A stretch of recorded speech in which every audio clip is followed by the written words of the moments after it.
$2.5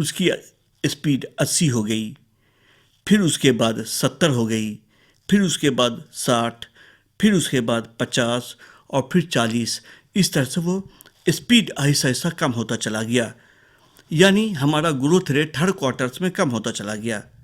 لیکن کووڈ-19 میں یہ گاڑی صرف رکی ہی نہیں بلکہ یہ پیچھے چلنے لگی، یعنی جو سفر طے کیا تھا وہ بھی ہاتھ سے نکلنے لگا۔ اکانومی کو گرنے سے بہت ساری چیزوں میں گراوٹ شروع ہو گیا۔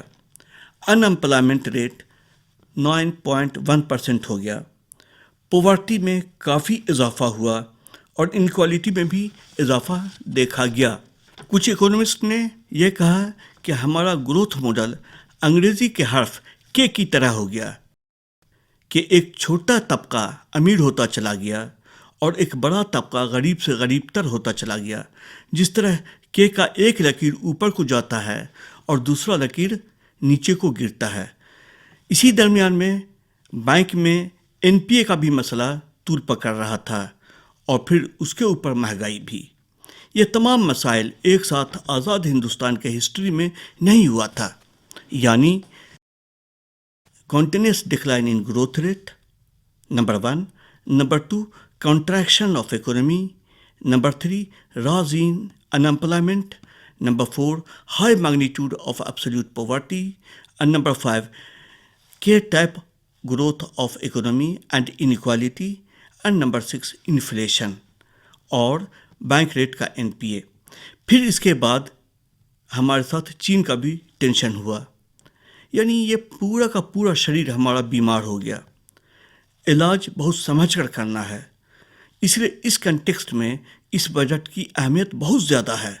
ہم یہ کہہ سکتے ہیں کہ یہ عام بجٹ نہیں ہے کیونکہ 2001 اور ورشوں سے بالکل الگ ہے۔ اس کنٹیکسٹ میں جب ہم بجٹ کو دیکھتے ہیں تو یہ دیکھتے ہیں کہ یہ بجٹ $5 ٹریلین کا ٹارگٹ رکھتی ہے، یعنی کنٹریکشن ہی کو ختم نہیں کرتی بلکہ ایکسپینشن کی بھی بات کرنے لگتی ہے۔ اس لیے یہ بجٹ ایک آپٹیمسٹک بجٹ ہے۔ اس لیے ہم امید کرتے ہیں کہ ہم 7ویں نمبر سے اٹھ کر 4تھے نمبر پر آ جائیں گے، یعنی امریکہ، چین، جاپان کے بعد پھر ہمارا نمبر آ جائے گا اگر ہم $5 ٹریلین کے سائز کی اکانومی کو بنا لیں، جیسا کہ یہ پروپوز ہمارے بجٹ میں ہوا ہے۔ دوسرا امپورٹنٹ چیز بجٹ میں آتم نربھر بھارت کی بات ہے، جو بجٹ یہ بات کرتی ہے، یعنی ہماری اکانومی ایفیشینٹ، کمپٹیٹیو اور ریزیلینس ہوگی، ہم سیلف سسٹیننگ اور سیلف جنریٹنگ ہوں گے۔ آتم نربھر بھارت کا مطلب یہ نہیں ہے کہ ہم بالکل آئسولیٹڈ اکانومی میں رہیں گے، بلکہ آج گلوبل اکانومی کے دور میں کوئی بھی اکانومی آئسولیٹڈ، بالکل الگ تھلگ سیکلوژن میں نہیں رہ سکتا ہے۔ اس کا مطلب یہ ہے کہ ہم اپنے اندر یہ صلاحیت پیدا کریں کہ ہم کمپٹیشن میں خود آئیں اور اس طرح سے آئیں کہ ہم self sustaining, self generating and self reliant اور وائبرنٹ اکانومی بنا۔ یہ بھی ایک خاص ایفرٹ ہمارے اس بجٹ کے ذریعہ کیا جا رہا ہے۔ اس بجٹ کا جو بنیادی چیز وہ یہ ہے کہ یہ 6 پیلرز پر یہ بجٹ ہے۔ یہ 6 پیلرز بہت ہی امپورٹنٹ ہے تاکہ ہم سمجھیں کہ اس کا کیا امپیکٹ اکانومی میں پڑے گا۔ پہلا، health and well being. Budget health sector پر کافی دھیان دے رہی ہے۔ دوسرا، physical financial capital and infrastructure development ایک بہت ہی امپورٹنٹ ہے۔ تقریباً 5.5 لاکھ کروڑ بجٹ الوکیٹ کیا ہے کیپٹل ایکسپینڈیچر میں، جس کے ذریعہ یہ انفراسٹرکچر کو بھی ڈیولپ کرنے کا پروگرام بنا رہی ہے۔ پرٹیکولرلی ہمارے 4 اسٹیٹ ایکسکلوسیولی مینشن کیے گئے ہیں: کیرلا، تامل ناڈو، آسام اور ویسٹ بنگال۔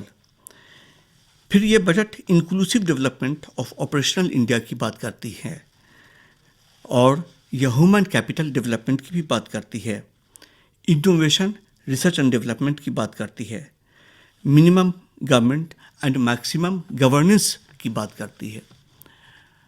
اس بجٹ کو جب ہم غور کرتے ہیں تو اس سے یہ بات اندازہ ہوتا ہے کہ گورنمنٹ یہ چاہتی ہے کہ ہمارا جو اکنامک ایکٹیویٹیز ہو اور جو لوگ اکنامک ایکٹیویٹیز کریں وہ خود اپنے ہی قدم پر کھڑے ہو کے وہ کریں، اور اس کے لیے پوری گورنمنٹ کا سپورٹ ان کو ملے گا۔ مثلاً اسٹارٹ اپ پروگرام کو گورنمنٹ ہر طرح کی سہولت پرووائڈ کرے گی، اور یہ 1 سال کے لیے ٹیکس ہالیڈے اسٹارٹ اپ کے لیے کیا گیا ہے۔ اگر 50% بھی ٹارگٹ حاصل کر لیا تو یہ ہماری اکانومی ویشیسنس سے باہر نکل جائے گی یا کنٹریکشن سے باہر نکل جائے گی، اور پھر دوبارہ ہم لوگ اس گروتھ پر آنے لگیں گے اور پازیٹیو گروتھ ریٹ ہونا شروع ہو جائے گا۔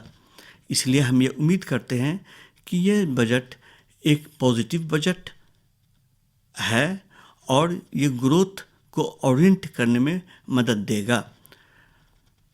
جہاں تک فسکل ڈیفیسٹ کی بات ہے، پچھلے سال بیکاز آف کووڈ-19 ہمارا فسکل ڈیفیسٹ 9.5% بڑھ گیا تھا، جو گھٹ کے اس بار 6.8 تک آنے کی امید ہے۔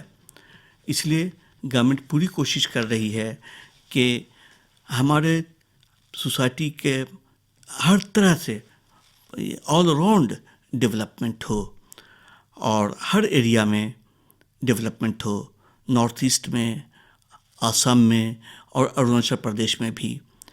اس کا اثر، چونکہ ہم جانتے ہیں کہ بجٹ ایک بہت ہی امپورٹنٹ اکنامک ایکٹیویٹی ہوتا ہے اور یہ ہر طرح کے اکنامک ایکٹیویٹیز کو انیشیٹ کرنے کا ایک موقع ہوتا ہے، اسی لیے اروناچل کے بہت سارے ایریا میں اس کا پازیٹیو امپیکٹ دیکھنے کا چانس ہے۔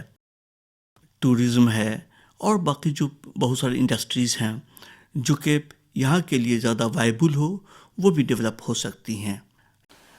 لیکن ساتھ ساتھ یہ انفلیشن بھی ڈیولپ ہو سکتا ہے، کیونکہ پیٹرول اور ڈیزل کی بھی قیمت میں اضافہ ہوا ہے۔ Thank you very much.